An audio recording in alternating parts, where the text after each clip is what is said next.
All right, so good morning, everyone. My name is Jesse, and I am with Exploring by the Seat of Your Pants. For those who don't know, we are all about bringing conservation, adventure, and science in classrooms around the world. We're going to introduce our speaker, who's probably our most common, our most popular type of hangout ever, in just a minute. But first, we've got 6 classes from across North America. I want to give them a chance to a bit of a shout out. So we've got Miss Cochran's grade 4s in Niagara Falls, Ontario. Hi, guys.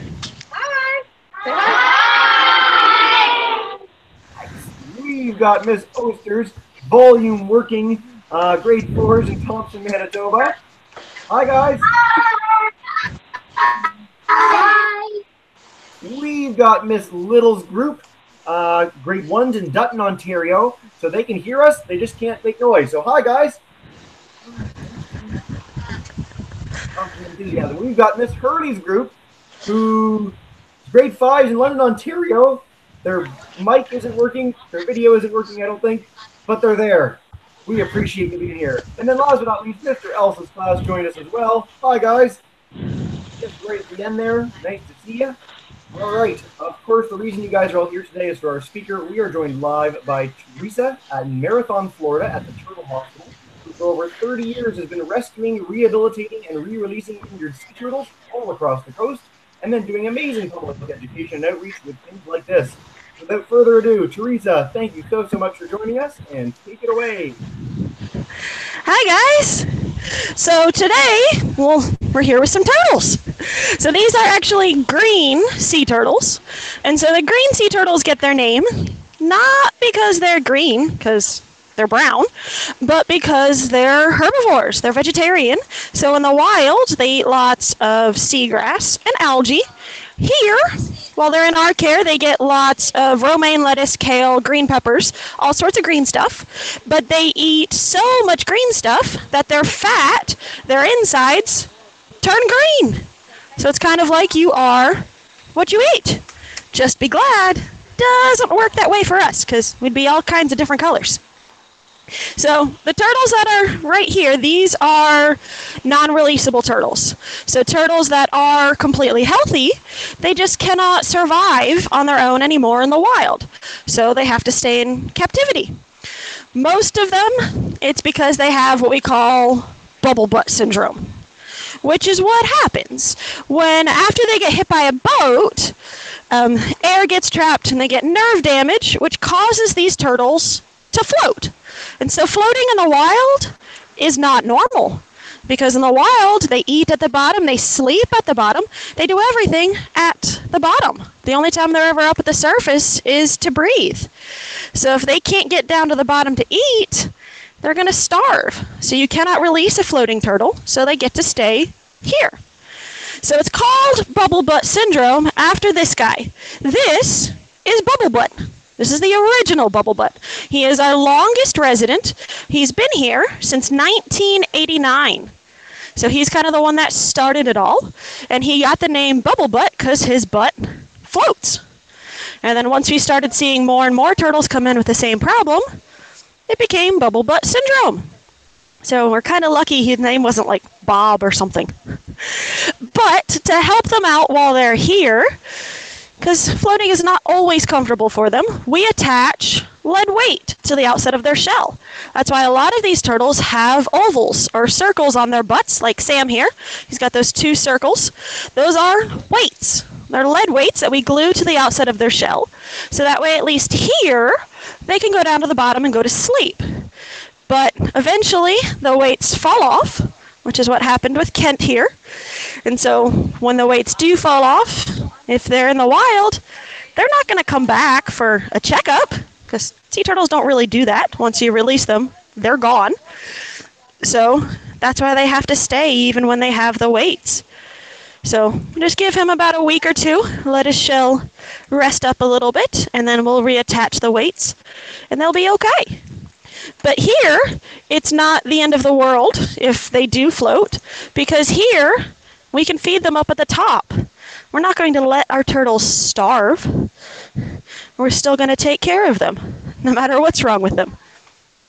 And so Kent is on the larger side. Kent's about 180 pounds, but he's not our largest. Largest goes to Bowie. She's our big girl there. She's about 300 pounds.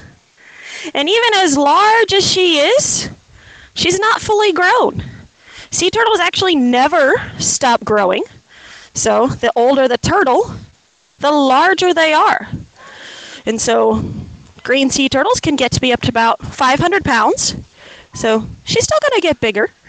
And average lifespan for a sea turtle is about 70 to 100 years.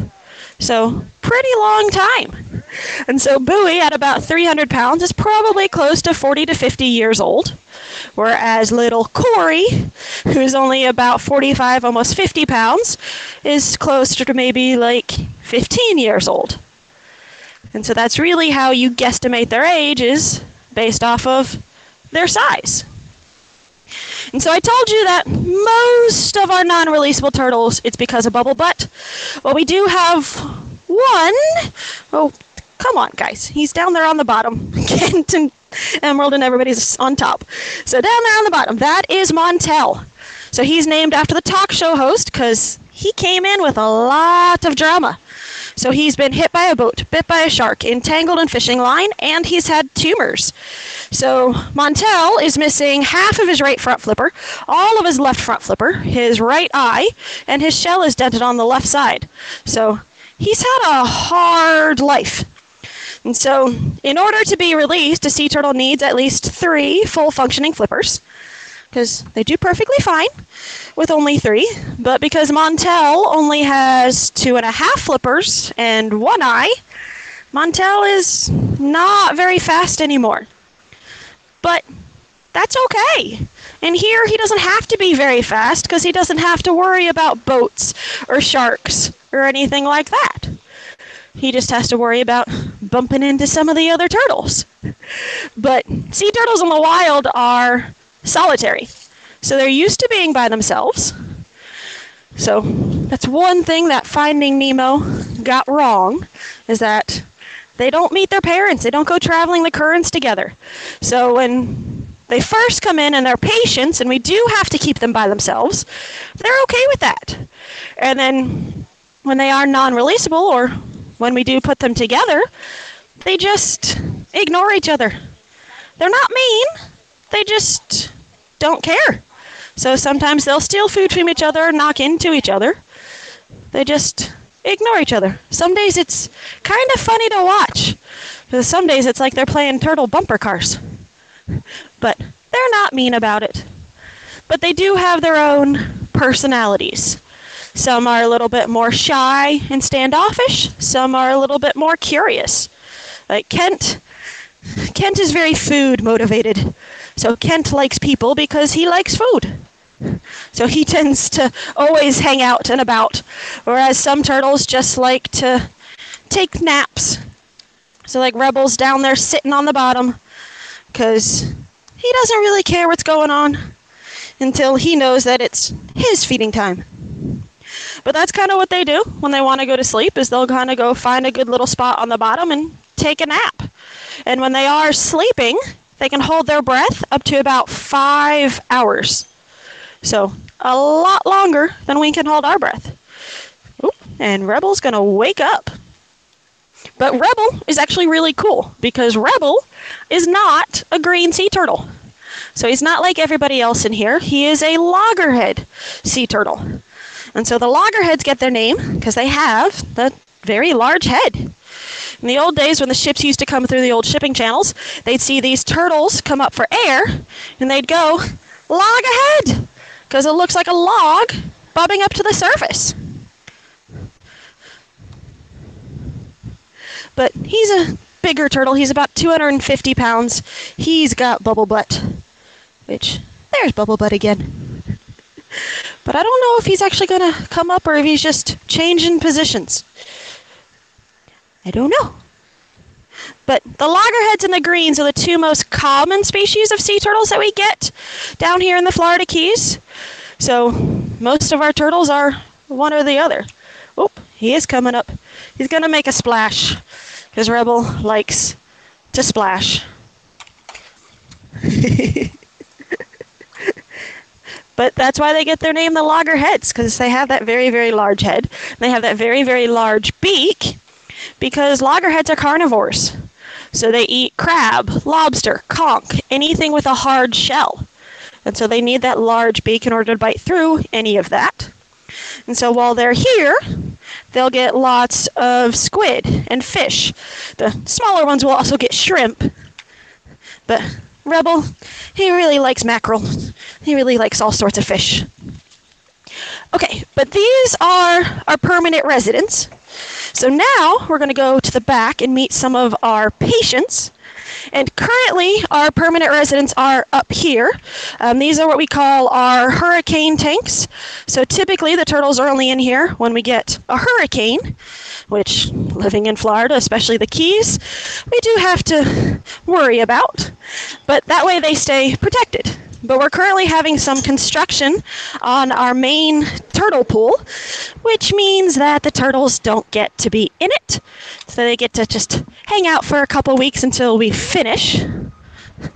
But it also gives us a chance to go check out our ambulance, because one of our rehab staff is always on call. So no matter when we get a turtle call, we get in our little ambulance and we go pick the turtle up. And then as a thank you for them rescuing that turtle, then they get to name it. And our rehab staff lives right here on site. So that way there's somebody here 24 hours a day, 7 days a week. But great thing about us, great thing about living on an island, is that we are surrounded by ocean. And it stays pretty warm down here all year round. That's why the turtles like it so much. It's why we like it so much. And so in some cases, we even get turtles that are pretty close, and they come right here into our docks. But sea turtles, they are reptiles, so they are cold-blooded. So they get their body temperature based off of the water temperature. So they're going to hang out where it's warm, where there's lots of food. Down here, we have both. So, our patients have their own individual tanks here. So, we're going to kind of start off with Anton. So, Anton's our newest turtle. He just came in last Wednesday. He's only about a year old. He's a young green sea turtle. So, to kind of give you an idea, he's just a little bit bigger than my hand. So, he's still very, very little. He only weighs just a couple pounds. So under 2 pounds.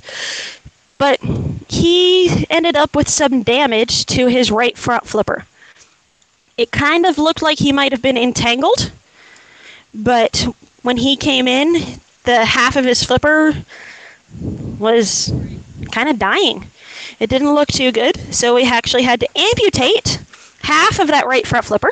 So he's got 3.5 flippers now, but he'll be okay.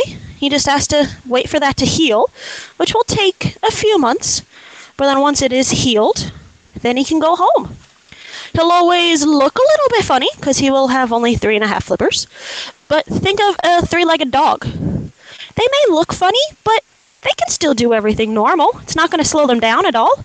Same thing for the turtles. It's only when they're missing more than that, that's when they need to stay. But while the turtles are here, they do have their own tanks. Their tanks get drained and scrubbed and cleaned every day. So while that happens, then we can do medication or wound care. So like this big guy, this is Jerry.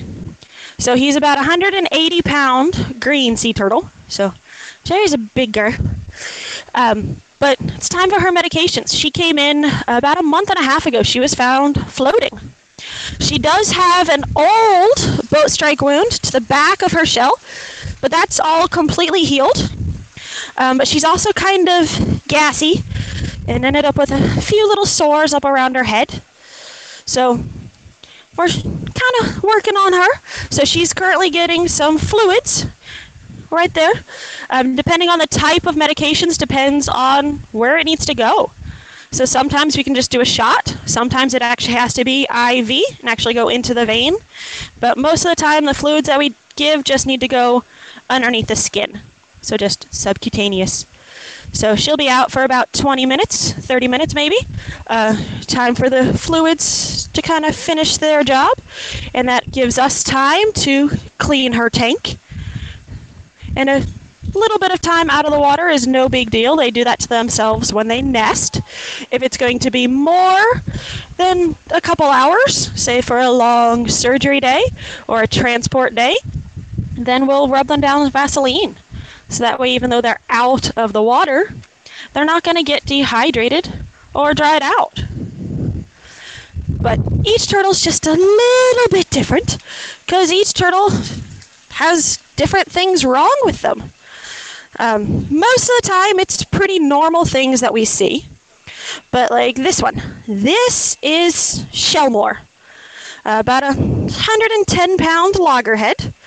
So still has that larger loggerhead head, but not as big as Rebel was.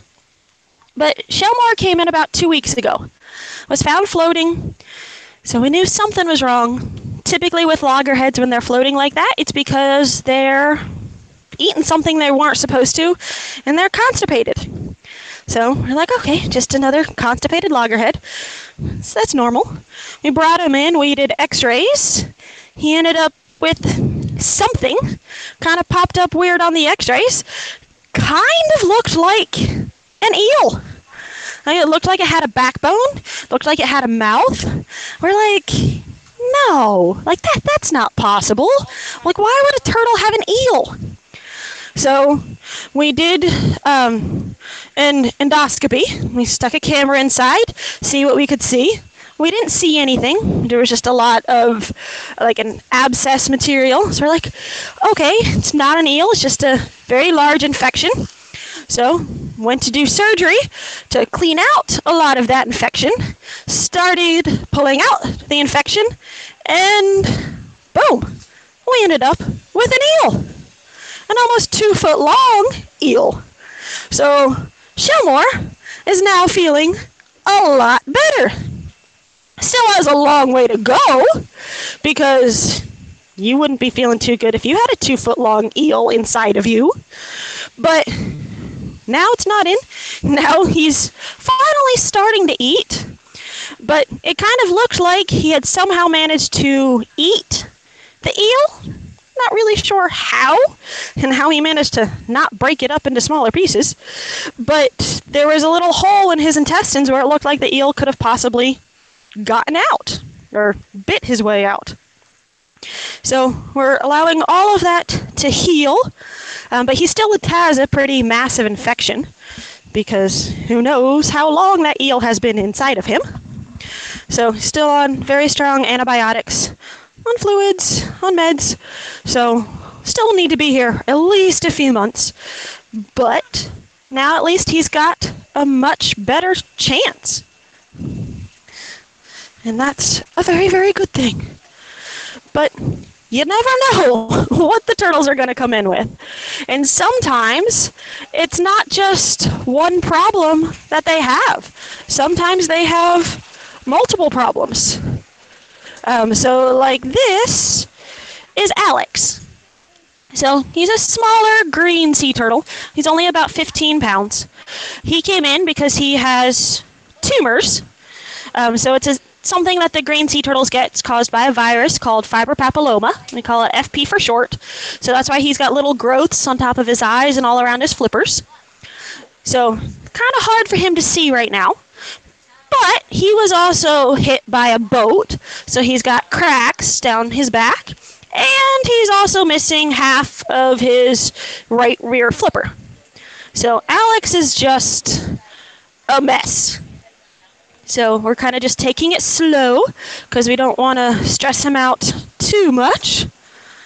But for the most part, he's been eating. Like, we have to use a pair of tongs, and we put the food right in front of his mouth, or right in his mouth, because until we remove those tumors, he can't see that well.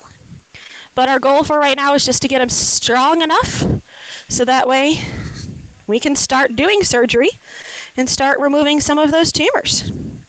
But now it's time for his medications. And so he's a little bit easier because he is a little bit smaller. So he's just going to go right here on the little table. And he doesn't get quite as much meds as Jerry, because Jerry gets a lot more because Jerry's is a lot bigger. But they don't always like their medications and their shots, so they get to be held a little bit. Because they don't always understand that what we're trying to do is help them. They just know that that hurts, I don't like it. Okay, but that's about 20 minutes, so do we want to start off with some questions? Sure. Thank you so much, Teresa. This is awesome. All right, well, we'll start with this Hawkins class. You guys have any questions? Everybody has questions. Okay. All right. Okay, here. Okay. Yeah. Come on up to the Wait, camera. he's gonna. Mark, what's your question, buddy?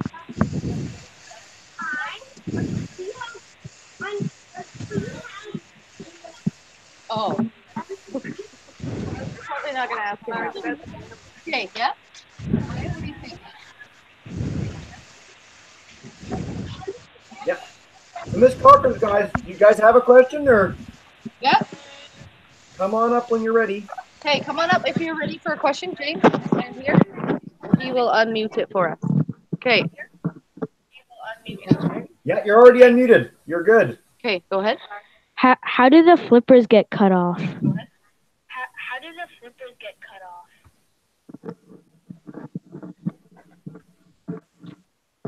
Teresa, you muted yourself somehow. Here, go again. Try again. Yeah, How do the Teresa, we flippers can't hear get you cut right off? now. There you go. Can you hear me now? Okay.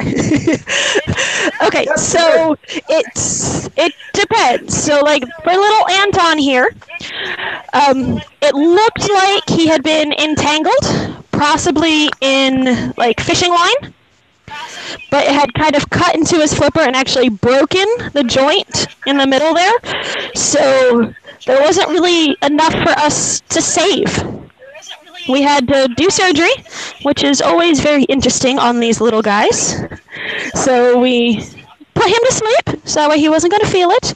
And just like surgery on people, cut it off, stitch it up, and then waked him up. So now he's on antibiotics and he's on pain meds, so that way it doesn't hurt. But then once it does completely heal, we'll be able to take the stitches out, won't need to be on pain meds anymore, and then he'll be good to go. Excellent. So you can lose it getting entangled, maybe attacked by something. Would something bite off a fin, or how else would they lose a fin? It happens. Typically with bites, though, you see a kind of half circle. In his, it looked more like a tear, almost like it had gotten entangled and then gotten tore off.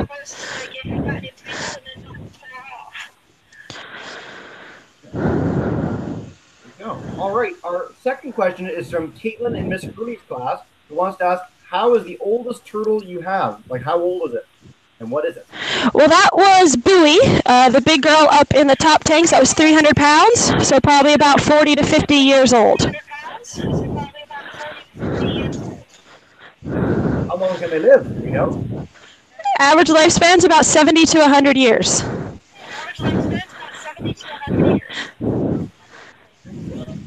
All right, let's go to Miss Oster's class.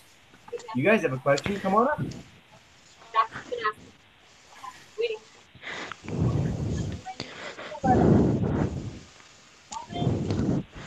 Yeah, you have to come a little closer to the camera on the computer. It's hard to hear you from that far back. Come on How up. many types of turtles are there? Excellent. Oh, Teresa, you're muted again somehow. I don't know how it keeps happening. That's okay. How many types? I don't know. There you go. How many types of turtles? Okay, there are 7 different species throughout the entire world, but there's 5 that are found around Florida.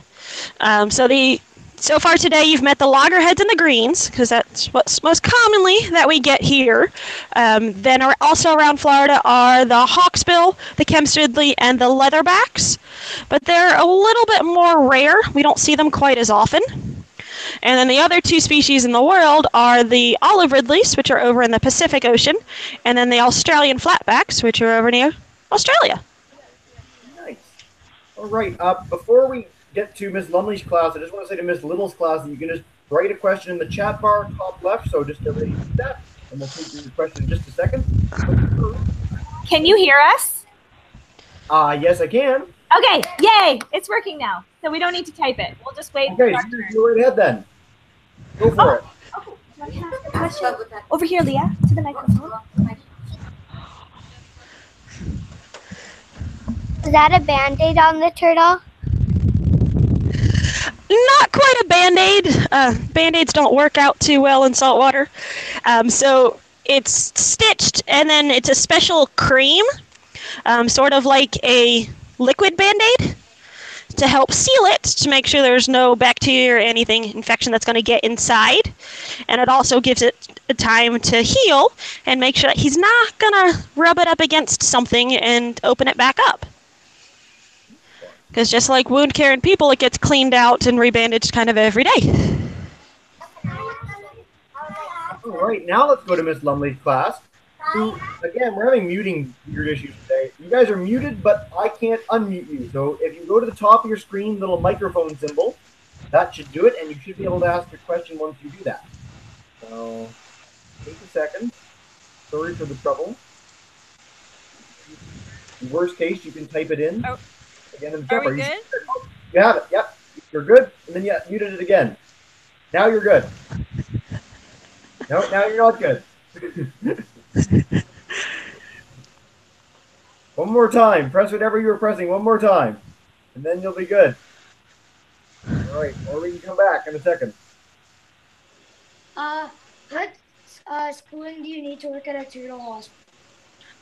What schooling do you need to work at the hospital? Yeah. Yeah. Teresa, did you catch that? Okay.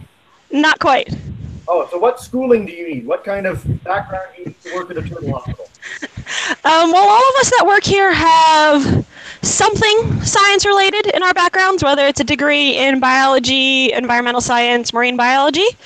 And so for half of our staff, our educators, that's kind of all you need. Public speaking is always a plus.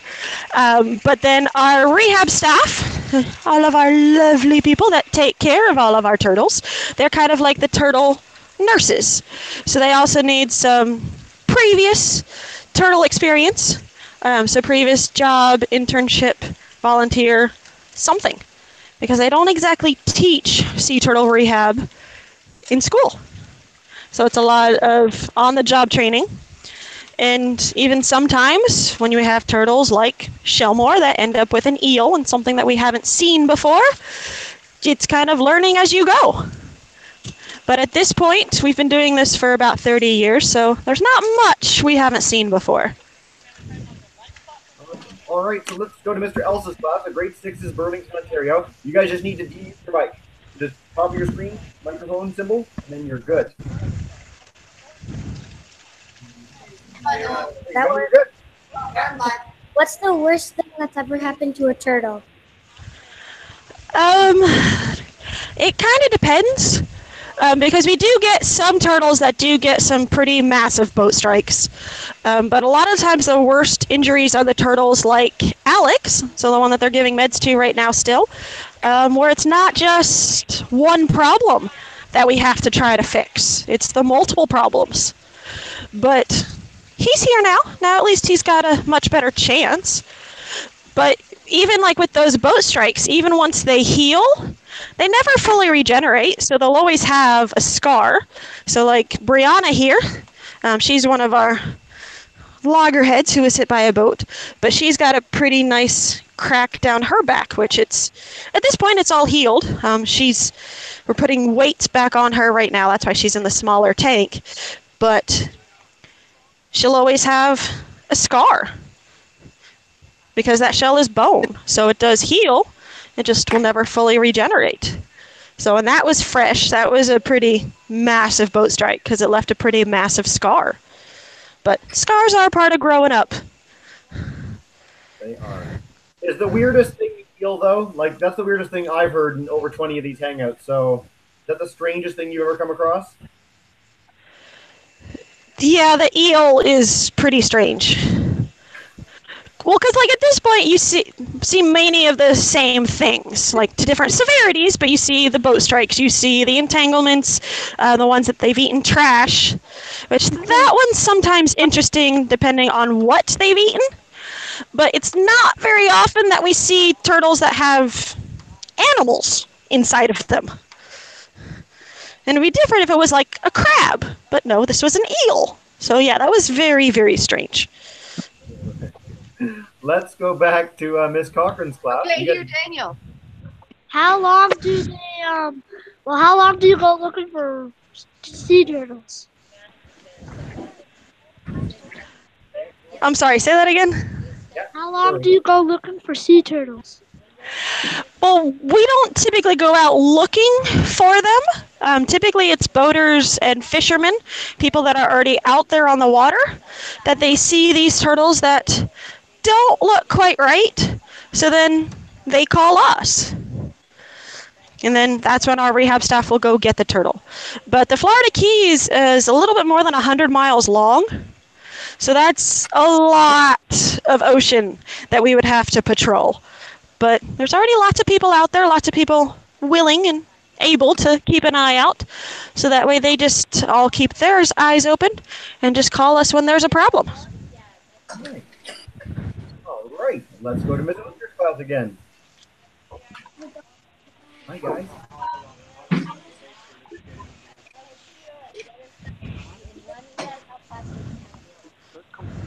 How long is the biggest turtle you guys have? Lengthwise, buoy, I think her shell's about 3.5 feet long. So they get kind of large, but I'll kind of give you an example. So like Jerry right now, the one, he just finished his med, so he's getting a little bit of a bath. So he's 185 pounds, 180 pounds. So he's big, but he's not massive. But he kind of makes Jen look tiny. So yeah, it's sometimes fun taking care of turtles and animals that are bigger than you. Absolutely. All right, let's go back to Ms. Little's class. So again, guys, just demute your mic, and you're good to go. Yep. Hey, Ryan.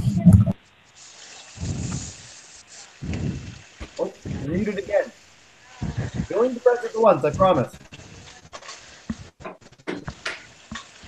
Yeah, come on up to the camera, and you're good to go right now. Go for it. Yeah, Miss Little's class, yeah.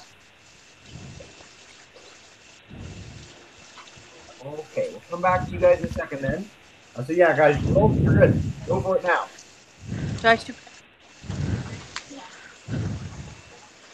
Yeah, we're not hearing you anymore. Sorry.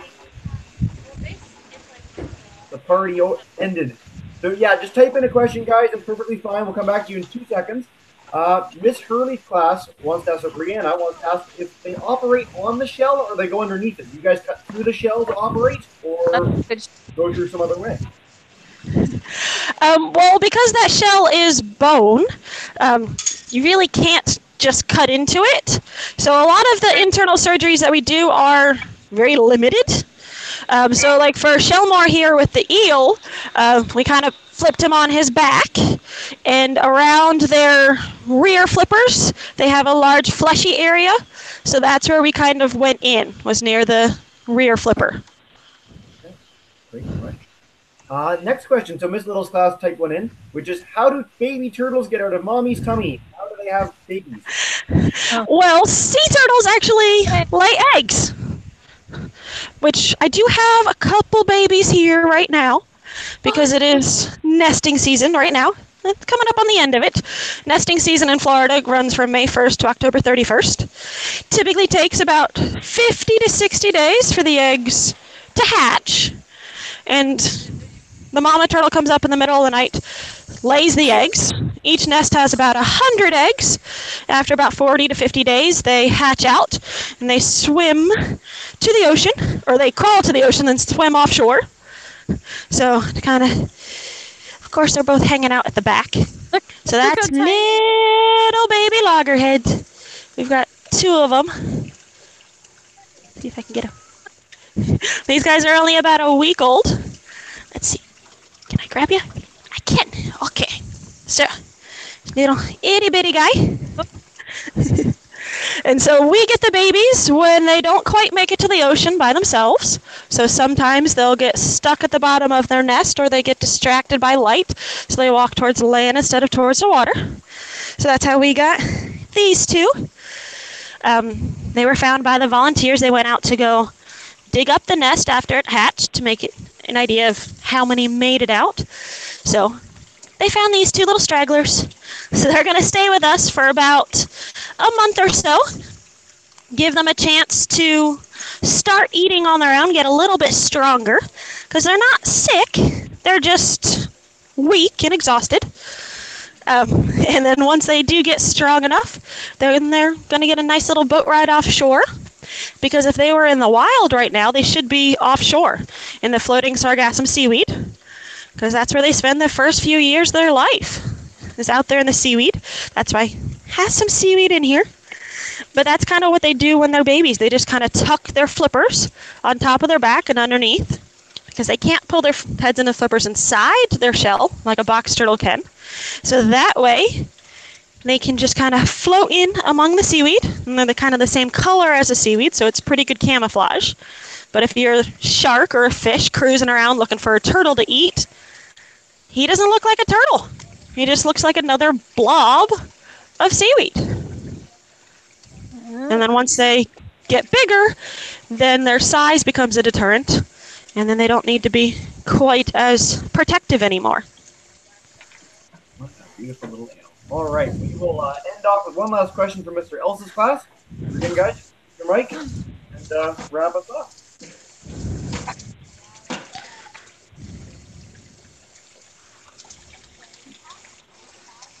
Go. Yep. Yeah. So I just wanted to know, what are your oldest and youngest? What are your oldest and youngest turtles there? Well, this little guy, these 2, these are our youngest, because they're only about a week old. Kind of hard to beat that. So they're our smallest and our youngest. Our oldest would be Bowie. She's that 300-pound turtle who's about 40 to 50 years old. Oh, what? Our teacher wants to know, what's the name of the organization? We're the Turtle Hospital. So it's theturtlehospital.org if you want to check out our website. So if there's any patients or anybody here that you want to check up on, or if you want to read more about Shamar and his eel, we've got an article about it on our website. So it's turtlehospital.org. And we also have lots more patients that you didn't really get to meet today, because we currently have 43. So can't introduce everybody in our time span, but you got a good view of the really exciting ones and most of them. There seem to be That's more. great. Thank you, Brent. I'm so glad that question got asked. It's always nice when people can find a place to find more. Actually, we got a really quick question. I just want to ask this because can people come and see the turtles? Can the public come and visit you guys? Yes, we are open to the public. So if anybody ever finds their way to the Florida Keys, which is a little bit of a distance from Canada, but if you want to escape the snow and the cold, it stays pretty warm down here all year round. Currently, it's like 92 degrees. So, yeah, we love it. But yes, we are open to the public. So if you ever do find yourself down here, you can come see these guys in person. Because some of the turtles are always the same. So we'll always have bubble butt and some of the permanent residents. But the patients, the babies, are always changing. Outstanding. All right, Teresa, as you know, at the end of every hangout, what we're going to do is I'm going to demute everyone's microphone. So Miss Oster's class, Miss Little's class, Mr. Elsa's class, if you guys could join me in saying a big thank you to Teresa and the Turtle Hospital. So thank you so much. Thank you.